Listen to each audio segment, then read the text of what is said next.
बिहार समाचार में आपका स्वागत है। चलिए जानते हैं बिहार की फटाफट बड़ी खबरों को, लेकिन उससे पहले ये न्यूज़ आप किस जगह से देख रहे हैं हमें कमेंट बॉक्स में ज़रूर बताएं। पूर्णिया सांसद पप्पू यादव ने मुख्यमंत्री नीतीश कुमार को साथ आने की सलाह दी है। पूर्णिया के अर्जुन भवन में आयोजित प्रेस कॉन्फ्रेंस के दौरान उन्होंने कहा, 2025 का बिहार विधानसभा चुनाव कांग्रेस के नेतृत्व में ही लड़ा जाना चाहिए। मुझे मेरा पोता व्योम वापस दिलवा दीजिए, पता नहीं वो कहाँ है, कैसा है।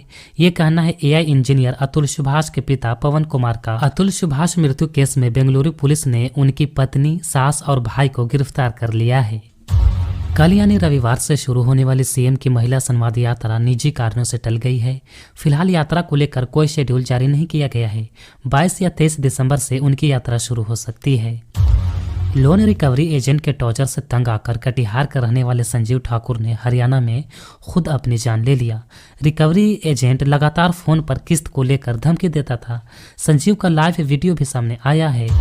जब परिवार का सदस्य मुख्यमंत्री था उस समय ना माई याद आई ना बहन, उस समय इन्हें सिर्फ अपना MY समीकरण याद आया। ये कहना है केंद्रीय मंत्री चिराग पासवान का। उन्होंने कहा कि ये लोग आज जिस बहन की बात कर रहे हैं उसी को गाली देते हैं। शनिवार को नेता प्रतिपक्ष तेजस्वी यादव ने महिलाओं के लिए माई बहन सम्मान योजना का ऐलान किया। इस ऐलान के बाद एनडीए के कई नेताओं ने पलटवार किया। मणिपुर के काकचिंग में हिंसा के दौरान शनिवार को बिहार के 2 प्रवासी श्रमिकों की हत्या कर दी गई। मृतकों की पहचान गोपालगंज के रजवाही गांव निवासी सोनालाल और दशरथ सहनी के रूप में हुई है। बिहार सरकार ने दोनों मृतकों के परिजनों को सीएम राहत कोष से 2-2 लाख रुपए देने का ऐलान किया है। मोतिहारी में आयोजित जदयू के कार्यकर्ता सम्मेलन के दौरान मंत्री अशोक चौधरी और सुमित कुमार के सामने कार्यकर्ता आपस में भिड़ गए। दोनों पक्ष की ओर से जमकर लात घुसे चले।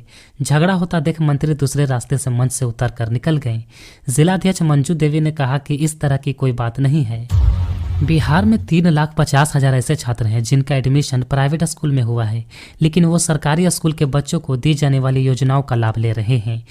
इसमें स्कॉलरशिप, ड्रेस, बैग और साइकिल योजना शामिल है। डबल एडमिशन की वजह से हर साल सरकार को 200 करोड़ रुपए का नुकसान हो रहा है। बीपीएससी की 17वीं प्रारंभिक परीक्षा के दौरान बापू परीक्षा केंद्र के अंदर भी हंगामा हुआ था। देर से प्रश्न पत्र मिलने पर कुछ छात्रों ने सेंटर के अंदर भी प्रदर्शन किया था। जिला प्रशासन ने अंदर का CCTV फुटेज जारी किया है। पटना डीएम डॉक्टर चंद्रशेखर ने बताया कि कुछ शरारती तत्वों ने हंगामा खड़ा किया था। बिहार में रविवार को भी ठंड का असर देखा गया। सोमवार से बिहार में सर्द हवाओं के रुख बदलने के आसार हैं। माना जा रहा है कि मौसम में थोड़ी गर्मी आएगी। मौसम विभाग के अनुसार उत्तर पश्चिमी हवा के स्थान पर अब पूर्वा हवा चलेगी, जिससे तापमान में 2 से 3 डिग्री सेल्सियस तक वृद्धि हो सकती है। हवा के रुख में बदलाव के कारण ठंड से कुछ राहत मिल सकती है। बीपीएससी से अनुवंशित प्रधानाध्यापकों और प्रधान शिक्षकों की काउंसलिंग की तिथि एक बार फिर बदल दी गई है। ये दूसरी बार काउंसलिंग की तिथि में बदलाव किया गया है। शिक्षा विभाग द्वारा जारी किए गए नए शेड्यूल के अनुसार अब 20 दिसंबर से काउंसलिंग शुरू होगी, जो 7 जनवरी तक चलेगी। ये शिक्षकों को पदस्थापना वाले जिलों में ही होगी। भोजपुरी इंडस्ट्री में खलनायक के रूप में अपनी विशेष पहचान बनाने वाले कलाकार विजय खरे का निधन हो गया है। वे पार्किंसन नामक बीमारी से ग्रसित थे और लंबे समय से उनका इलाज चल रहा था। कल सुबह बेंगलुरु के अस्पताल में इलाज के दौरान उनकी मौत हो गई। विजय खरे ने 300 से ज्यादा फिल्मों में काम किया है। जदयू की पटना महानगर इकाई के कार्यकर्ता सम्मेलन में शामिल ग्रामीण विकास मंत्री श्रवण कुमार ने कहा कि सीएम ने प्रदेश के उत्थान के लिए काम किया है। इस दौरान उन्होंने प्रदेश की महिलाओं का जिक्र करते हुए कहा कि 1 लाख महिलाओं को सरकार 2-2 लाख की विशेष सहायता दे रही है। इसके साथ ही प्रदेश में महिलाओं के 10.63 लाख जीविका समूह चल रहे हैं। मुख्यमंत्री नीतीश कुमार की महिला संवाद यात्रा पर नेता प्रतिपक्ष तेजस्वी यादव ने हमला बोला है। उन्होंने कहा कि नीतीश कुमार देश के सबसे ज्यादा फिजूल खर्च करने वाले सीएम हैं। सुपौल में जन संवाद यात्रा के क्रम में पत्रकारों से बातचीत करते हुए तेजस्वी यादव ने कहा कि एक तरफ सीएम नीतीश कुमार बिहार को गरीब और बीमारू राज्य बताते हैं, वहीं दूसरी ओर 15 दिनों की यात्रा के नाम पर 2 अरब से अधिक रुपए पानी की तरह बहा रहे हैं। ये जनता की गाढ़ी कमाई का दुरुपयोग है और अधिकारियों को लूट की खुली छूट मिल गई है। भर्ती परीक्षा में पैसा लेकर फर्जी तरीके से परीक्षा दिलाने वाले मास्टरमाइंड को पुलिस ने गिरफ्तार कर लिया है। उसकी निशानदेही पर पुलिस फरार चल रहे ऑनलाइन सेंटर के मालिकों का लोकेशन ट्रैक करने में लगी हुई है। बिहार में खाद्य पदार्थों में मिलावट की समस्या एक बड़ी चुनौती है। खासकर त्योहारों के मौके पर यह समस्या और बढ़ जाती है। इस समस्या से निपटने के लिए बिहार सरकार अब सभी प्रमंडलीय मुख्यालयों में खाद्य पदार्थों की जांच के लिए विशेष प्रयोगशालाएं माइक्रोबायोलॉजी लैब स्थापित करने जा रही है। प्रयोगशालाओं में खाद्य पदार्थों की गुणवत्ता की जाँच की जाएगी ताकि लोगों को मिलावटी खाद्य पदार्थ खाने से बचाया जा सके। स्वास्थ्य मंत्री मंगल पांडे ने इस बात की जानकारी दी है कि पटना में ऐसी एक प्रयोगशाला पहले से ही शुरू हो चुकी है और अब अन्य शहरों में भी ऐसी प्रयोगशालाएं खोली जाएंगी। बिहार में विधानसभा चुनाव की तैयारी शुरू हो गई है। कांग्रेस ने दावा किया है कि वो 2025 के चुनाव में 70 से कम सीटों पर चुनाव नहीं लड़ेगी। बिहार कांग्रेस अध्यक्ष डॉक्टर अखिलेश प्रसाद सिंह ने यह दावा किया है। उन्होंने कहा कि इंडिया के 24 घटक दल आपसी सहमति से सीटों का बंटवारा कर चुनाव मैदान में उतरेंगे।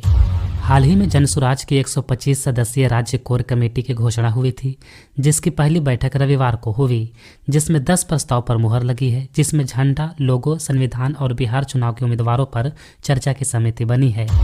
सीमा शुल्क निवारण की पटना टीम ने रविवार की बड़ी कार्रवाई की है। पश्चिमी चंपारण के रक्सौल रेलवे स्टेशन से ई सिगरेट की बड़ी खेप बरामद की है। विदेशी मूल के इलेक्ट्रॉनिक सिगरेट को ट्रेन से दिल्ली भेजने की तैयारी थी, लेकिन सीमा शुल्क की टीम ने बॉर्डर पुलिस की मदद से पकड़कर जब्त कर लिया, लेकिन तस्कर वहां से भागने में कामयाब रहे। दरभंगा में साइबर अपराधियों ने शेयर मार्केट ट्रेडिंग कारोबारी से 51 लाख रुपए ठग लिए हैं। साइबर अपराधी ने मुंबई पुलिस बनकर कारोबारी को फोन किया और कहा कि आपके आधार कार्ड से फ्रॉड हुआ है। इसके बाद पुलिस ड्रेस में वीडियो कॉल कर घर में 2.5 घंटे तक डिजिटल अरेस्ट रखा। इस दौरान कॉल पर ही निर्देश देकर 51 लाख रुपए अलग अलग राज्यों के बैंक अकाउंट से में ट्रांसफर कराएं। घटना 19 नवंबर की है। पीड़ित राकेश रोशन विश्वविद्यालय थाना क्षेत्र के रोहेलगंज के रहने वाले हैं। आम आदमी पार्टी ने दिल्ली विधानसभा चुनाव के लिए 38 कैंडिडेट्स की चौथी और आखिरी लिस्ट जारी की है। पूर्व सीएम अरविंद केजरीवाल लगातार चौथी बार नई दिल्ली से चुनाव लड़ेंगे। सीएम आतिशी कालकाजी से, सौरभ भारद्वाज ग्रेटर कैलाश और सत्येंद्र जैन शकूर बस्ती से चुनाव लड़ेंगे। पार्टी सभी 70 सीटों पर प्रत्याशी उतार चुकी है। दिल्ली में फरवरी 2025 में विधानसभा चुनाव हो सकते हैं। हरियाणा पंजाब की खनौरी सीमा पर प्रदर्शन कर रहे किसानों और मौत तक भूख हड़ताल पर बैठे किसान नेता जगजीत सिंह ढल्लेवाल से पंजाब के डीजीपी गौरव यादव और गृह मंत्रालय के निदेशक मयंक मिश्रा ने मुलाकात की। डीजीपी गौरव यादव ने कहा कि सरकार किसानों की मांगों पर बातचीत कर रही है और समाधान निकालने की कोशिश कर रही है। उन्होंने ढल्लेवाल की सेहत को महत्वपूर्ण बताते हुए उन्हें चिकित्सा सहायता लेने की अपील की और सीएम का संदेश भी पहुंचाया। मयंक मिश्रा ने बताया कि किसानों की मांगें सुनी गई हैं, लेकिन उनका कोई ठोस प्रस्ताव नहीं था। संयुक्त किसान मोर्चा और किसान मजदूर मोर्चा के तहत किसान 300 दिनों से शंभू और खरनौरी सीमा पर विरोध प्रदर्शन कर रहे हैं। बांका में 2 हाईवा के आमने सामने टक्कर हो जाने से एक ट्रक चालक की मौत हो गई। ट्रक चालक को काफी मुश्किल से बाहर निकाला गया, लेकिन उसकी जान नहीं बच सकी। घटना रजौन थाना क्षेत्र में भागलपुर हंसडीहा सड़क मुख्य मार्ग पर हुई। गोपालगंज जिले में संतोष यादव नामक एक व्यक्ति की बिजली विभाग की लापरवाही के कारण मौत हो गई। वे रोज की तरह दूध बेचने जा रहे थे, तभी बिजली विभाग की लापरवाही से रास्ते पर गिरे 11,000 हाई वोल्टेज के नंगे तार की चपेट में आ गए। ये घटना हथुआ थाना क्षेत्र के जादव पिपरा नहर के पास की हुई। महाबोधि मंदिर को बम से उड़ाने की धमकी के बाद बोधगया में सुरक्षा व्यवस्था बढ़ा दी गई है। महाबोधि मंदिर की सुरक्षा में तैनात पुलिस पदाधिकारियों और सुरक्षा बलों को अत्याधुनिक हथियारों के साथ साथ बुलेट प्रूफ वाहन भी मुहैया कराया गया है। बिहार के समस्तीपुर जिले के मोहिदीनगर थाना के हेमनपुल गांव में जमीनी विवाद को लेकर 2 पक्षों के बीच जमकर मारपीट हुई। इस दौरान गोली लगने की वजह से 2 लोगों की मौत हो गई, वहीं एक शख्स घायल हो गया है। दोनों पक्ष आपस में पाटीदार हैं। 15 साल पहले भी दोनों पक्षों के बीच हुए जमीनी विवाद में 2 लोगों की मौत हुई थी। मुजफ्फरपुर मेट्रो के लिए रूट और स्टेशनों का निर्धारण कर लिया गया है। मुजफ्फरपुर में 2 मेट्रो कॉरिडोर होंगे। इसकी कुल लंबाई 21.2 किलोमीटर की होगी। 13 किलोमीटर के कॉरिडोर हरपुर बखरी से रामदयालु नगर तक और दूसरा SKMCH से मुजफ्फरपुर जंक्शन तक दूसरा कॉरिडोर होगा। तेजस्वी यादव की 2,500 रुपये वाली माई बहन मान योजना के ऐलान पर हम के राष्ट्रीय अध्यक्ष और बिहार सरकार में मंत्री संतोष सुमन ने तंज कसते हुए कहा कि लगता है कि तेजस्वी 2040 में ऐसी योजना लाने की सोच रहे हैं। उन्हें अभी सोचने नहीं है बल्कि घूमने की जरूरत है। संतोष सुमन ने कहा कि बिहार में एनडीए की सरकार है, ये सरकार सभी का ध्यान रखती है।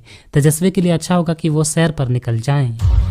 कंकड़बाग निवासी दंपति ने ऋण लेकर पंजाब नेशनल बैंक को 1.5 करोड़ रुपए का चूना लगा दिया है। ऋण के लिए आरोपित ने रामकृष्ण नगर की जमीन के कागजात बैंक में बंधक रखे थे। ऋण लेने के बाद उन्होंने बैंक के बिना जानकारी दिए जमीन को बेच दिया। बैंक के वरिष्ठ प्रबंधन प्रमोद यादव ने घटना की शिकायत 11 दिसंबर को कंकड़बाग थाने में की। भारत और ऑस्ट्रेलिया के बीच तीसरे टेस्ट मैच के शुरुआती दिन यानी शनिवार को बारिश ने खलल डाला और सिर्फ 13.2 ओवर का ही खेल हो सका। रविवार को मैच के दूसरे दिन का खेल हुआ।